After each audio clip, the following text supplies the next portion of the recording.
What's going on? Hi. Good to hear from you again. How are you? I am good. I'm good. Out here living and working and doing stuff, being amazing, I guess. Hey, that's great to hear. As I pointed out, we had a great interview 2 weeks ago, and so glad to have you back. We talked about your experience in Canada. We talked about how your wrestling career got started and everything. And what I've heard about a few weeks ago, maybe it was a week after the interview or a day after the interview, you're gonna be hitting the road outside of America in the future. You're actually gonna be wrestling in Mexico, in Mexico. Yeah. I'm So going to the land of the luchadors. so talk I'm about loving it. I'm loving it. talk about that tour that you got going on and what you're looking forward to as you make that Mexico atmosphere. Well, I will be going to Mexico. I will be traveling with Entrepreneur. I mentioned her last time. I went to Canada with her. And she's actually, quickly have became one of my very good, friends in wrestling. So we kind of have, this, Trish and Lita thing going on, where outside of the ring we're real life best friends. I call her my little road sister. So everywhere we go, kind of always big sister, little sister, because I am older than her, but she's been in the business longer than me. Isn't that crazy? Mm. So we're actually going to Mexico, and we're going to be performing. We're going to be doing. I haven't got all the dates yet, but I know we're going to be there for almost 2 weeks. So it should be interesting. We'll be staying in Mexico. I think the name of the city, if I'm pronouncing it correctly, is Monterrey or Monterrey. Don't know if I'm pronouncing it right, but that's the name of the city in Mexico that we're going to actually be in for the most part. Now, for me, I'm looking forward to actually seeing all the luchadors and their styles, because if you don't remember, a lot of people first originally went to Mexico to hone their craft before they started branching out into the U.S. And I'm excited to pick up some pictures and tricks from them, as well as show them what I have. A lot of people don't know. I studied Lita for quite a while, and Lita actually started in Mexico, and she quickly became one the famous women's wrestlers of the Attitude Era, and that's the area I grew up on. So anything Lita can do, I'm pretty sure I can do, with the exception of a few moves I don't think I can do. But I feel like I have the same passion and determination as she did. So going to Mexico is just another stepping stone, another learning block, for me to push myself up to a higher level. So that's what I'm most forward to. I'm looking forward to meeting new people. I'm actually looking forward to meeting a lot of more workers down there, and using my Spanish a little bit, because I did major in Spanish. When I was in high school, I made it all the way to advanced Spanish before I went to college. So I'm, a little rusty, but I'm excited to see if I can use my little Spanish down there. Well, it's definitely gonna be a learning experience for sure, just to get a feel of that luchador experience and probably 90% of the fans be wearing masks and stuff, and I'm sure there's a lot of mask wearing talent. A lot of wrestlers, not just indie but pro, have definitely made grounds there. So I mean, check you out. First you're in Canada, now you're in Mexico. Next thing you know, you're probably gonna be wrestling in Japan in the next few years. I mean, you never know. Oh, that's the goal. Japan's the goal. I have to do Japan at least once in my life. You're gonna get some you get some awesome opponents when you go to Japan. Not only do they just bring, people from the U.S., but they also have some amazing wrestlers in Japan. Amazing. When I say amazing, amazing. As a matter of fact, look at Asuka. She just debuted in NXT, but that woman can go. Her strikes are phenomenal. Oh my goodness. Whew. Japan is just where it's the it spot right now. And you got so much talent coming out of Japan. It's just ridiculous, and it's just crazy. I have admired Kana for many years, and then I was amazed when she decided to debut in NXT, and I'm just gonna go and say it. I think I got a crush on her. It's I that. mean, who wouldn't? I She's just mean, it's awesome. that smile. I mean, when she had that smile toward looking at Dana Brooke. I mean, I was just like, wow, like she's And she kicked amazing. Dana Brooke into next week, though. Yeah. Um, my condolences go out to Dana Brooke. She got she had no idea what hit her, and wow, she could do wonders for the woman division alongside with Bailey. And I guess Bailey is now the leader of the division now with Charlotte, Sasha, and Becky gone to the main roster. And I want to ask you about there was a part of the Sasha and Bailey match when the crowd chanted Shasha's Ratchet. And I'm like, and I know I heard that chant before on the NXT show, but I mean, Sasha, I like Sasha, but I guess there's just perception because she's black and that she gets hit with a ratchet. There's a stereotyping going on. And I get fans have a right to cheer what they want, but that chant rubbed me the wrong way. Um, I mean, what's your take on that chant towards Sasha? Well, for me, it's kind of like, I feel like everyone actually in the business is you never want to hear silence. So Hmm. you kind of have to develop a tough skin when it comes to wrestling. And they can chant whatever they want. Like, I've had fans chant, what did they say? Oh, because my boyfriend is of British descent, and I used to manage him, and I used to put on a fake British accent, but his is real. So we used to get called, like, the Spice Girls all the time. His brother used to get called Chubby Spice. He got called Baby Spice, and I got called Scary Spice. And so, I mean, yeah, it's kind of racist because, he was the only black Spice Girl. But, I mean, it didn't bother me. It actually kind of made me laugh. I've also had, in a match, I had my hair pulled, like, by, the other opponent. And they were like, pull it out, it's weave anyway. And I Oh, was just like, wow, okay, even though this is my hair, but okay. Like, it's just some of the things you kind of just got to take it in stride. So I really feel like if Sasha feels the way I do, which I really do believe she does, she's probably taking it as like, hey, like at least they're not booing me or not even booing, but they're like saying I can't wrestle and they're not quiet. Like they're actually in tune to what I'm doing. Like they actually want to see me lose. So I feel like, yeah, those comments are kind of hateful and kind of, stereotypical. But in this business, you got to develop tough skin, what I call gator skin. And you kind of got to take it and roll with the punches because think about it, it could be worse. It could be like dead silent.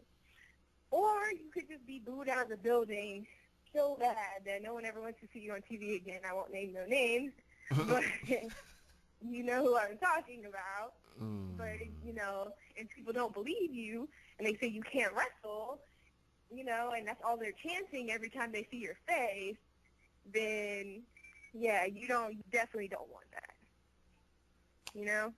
So I feel like Sasha's probably taking this as, like, a joke. Not a joke, but she's taking it with a stiff upper lip. She's not crying about it.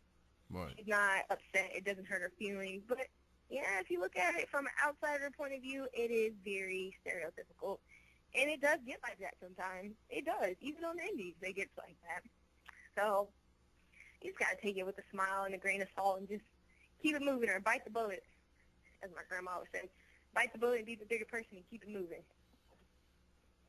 I definitely understand where you're coming from, and as you point out, you gotta have a thick skin. People are gonna say all types of things. They're gonna try to see how you're gonna react, how you're gonna respond, and you just gotta stay in character and just don't let it get to you emotionally. And there are wrestlers, indies and pros that's gonna hear certain things, and that they're going to react. And it's just human nature that when you hear something about you or your family member, I mean that forget the character. This is the real me now. So we're about to fight or whatever. So But yeah, male, female, ring announcers, commentators. You just gotta just take it, and dish it and take it. It's more a matter of taking it, whether you dishing it, because people gonna dish it. It's a matter of how you can take it from the crowd. So, but I like Sasha. She's definitely, of all the girls in the Divas Revolution, I think she's getting the bigger reaction out of everyone, and yet WWE Mhm. is like kind of put her under the radar or whatever, and focusing more on Charlotte and Paige, and it's like Becky Lynch. She was getting buzz from NXT, but since she came to the main roster, Paige is on to something. She's kind of an afterthought right now. But well, I guess we got so many people. I guess it's hard to figure out, you know, whose turn it's going to be to get their moment or whatever. But I personally love every diva right yeah, now that we have from NXT that's right now in yeah, this Divas Revolution, including, I'm going to include Naomi, Antonina, and Natalia, because these women actually work hard and you see them improving. Like Naomi improved so much from when she was just, a valet, just mhm, out there being Brodus Clay's valet, and now she's out there, busting her butt, pulling moves out of her butt, like just out of nowhere. And then you're like, that's creative and that's very athletic. I give her credit. I love Sasha. Everything about Sasha, from her on-screen personality to her off-screen personality. Um, as far as Becky Lynch goes, Becky is one of the most talented girls I have seen in a very long time that's actually busted her butt all around the world.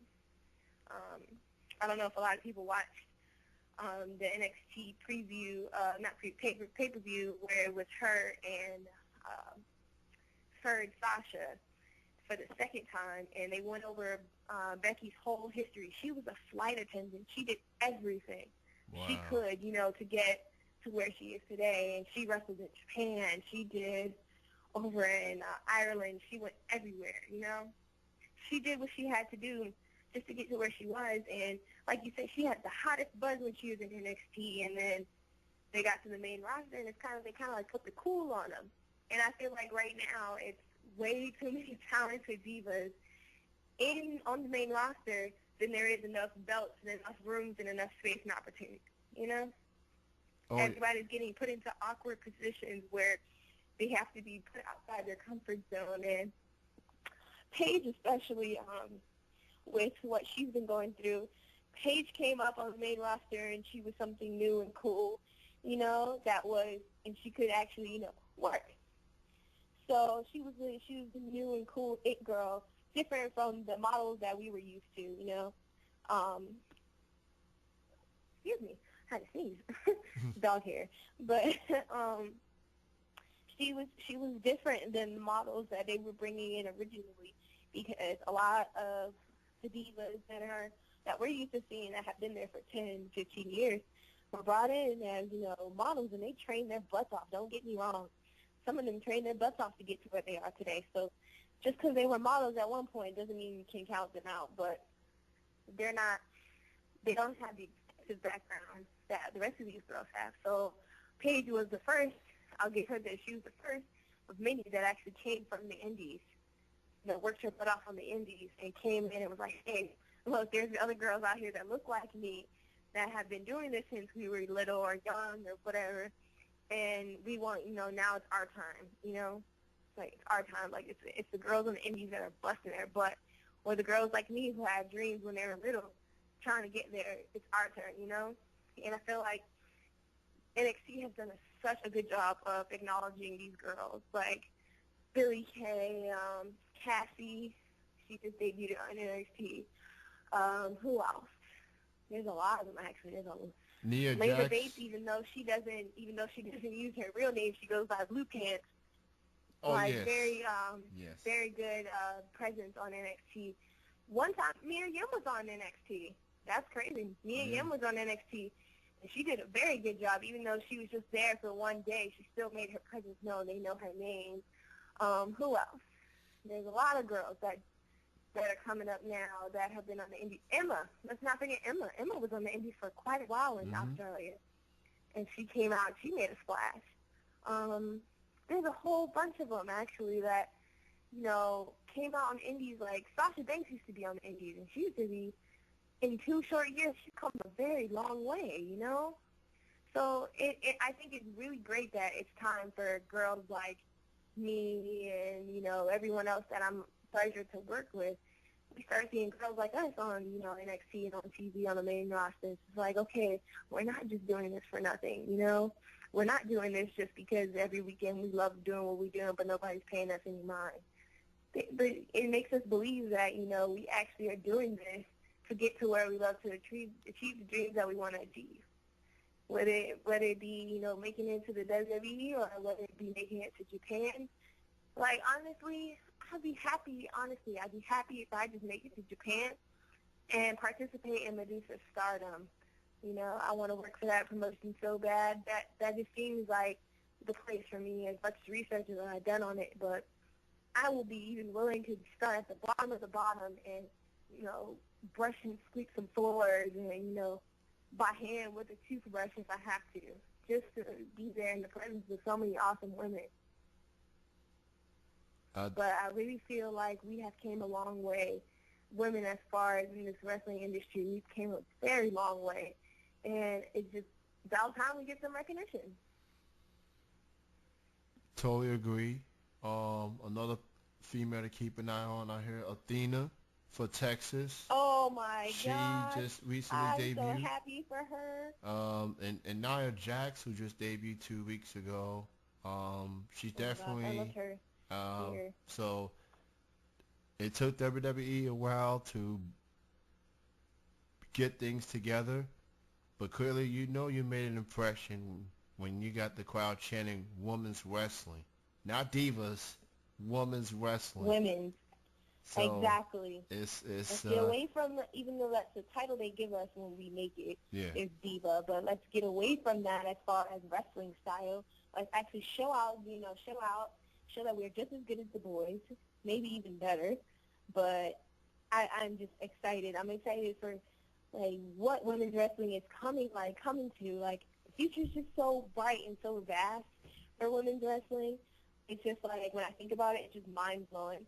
And I'm very happy for Athena. Very happy for her. Like wish her nothing but great success. I know she's gonna kill it. Oh my goodness, I'm so happy. I'm so happy for her because she's one of those females that really deserve it. I've watched her stuff since before I even got in the business, and she's just awesome if you actually get to see her in person. Like, she's an awesome worker, just awesome, all-around awesome person. Really awesome. Like that is just like, that's a genuine happiness right there coming from me. I'm all about the success of other women. Everybody thinks this is funny when I say this, but my woman crush Wednesday is Stephanie McMahon all the time because I'm a sucker for women in power. I love her. Like, I just love everything that, she stands for. Like, she's all about a woman in charge, She really doesn't need her husband to run, but, she does it with her husband. You know what I'm saying? Mm-hmm. She's just a strong, independent woman, but she has a man that she can rely on. She knows, hey, he recognizes my power too, but I recognize him, and we can be a power couple. So I guess that would be the wrestling equivalent to Empire. I guess that makes Stephanie Cookie, and that makes Hunter luscious. Yeah, man. I told you I'm Team Cookie. Yeah. I'm all about a good businesswoman. Woman in power. I can't deny it. Even love her. Like, Cookie, she got me. Like, I'm Team Cookie as well. She knows what she wants, and she's going to do whatever it takes to get what she wants, even if it means Luscious just so happens to be in the way. I seen the previous episodes of the current season, and she's not holding back whatsoever. That's a boss. Not at all. That's the type of boss that Sasha Banks would be proud of. Exactly. Yeah. Oh yeah, she's Team Cookie. You know it. Mm-hmm. You know Sasha's Team Cookie. Yes. Well, Sarah, it was so great to chat with you once again. And I guess what's next is hopefully one day.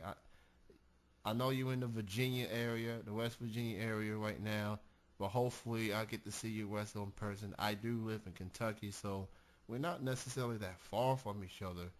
So I don't know, either I have to come your way or you have to come here, and I gotta go. Oh, trust. You I'll know, get to Kentucky one yeah, way or another. You'll see yeah. me. So yeah, I'll well, find somewhere that yeah, somebody needs to beat down, and I'll come to Kentucky. yeah. Let's make a hashtag. Hashtag Sarah7 to Kentucky. Instagram, Twitter, something. Bookers, Everything. do what we gotta do. Book Sahara 7 in Tennessee, Yes. Kentucky, Virginia, everywhere. Hashtag everywhere. Hashtag everywhere. Absolutely. Well, you take care of yourself, and thank you for your time. And you know, you're welcome to call back. Whatever you want. I'm giving you an Oh, open thank you. invitation. You can call in even when I'm in the middle of something, and I just squeeze you right on in. So, I will call in anytime, anytime. all right. Anytime you need me, I'm here. All right. You have a good night. You too. Uh, Bye, everybody. all right. That was Sarah7 joining me, part 2 of the interview. I'm about to go ahead and make my Hell in a Cell prediction.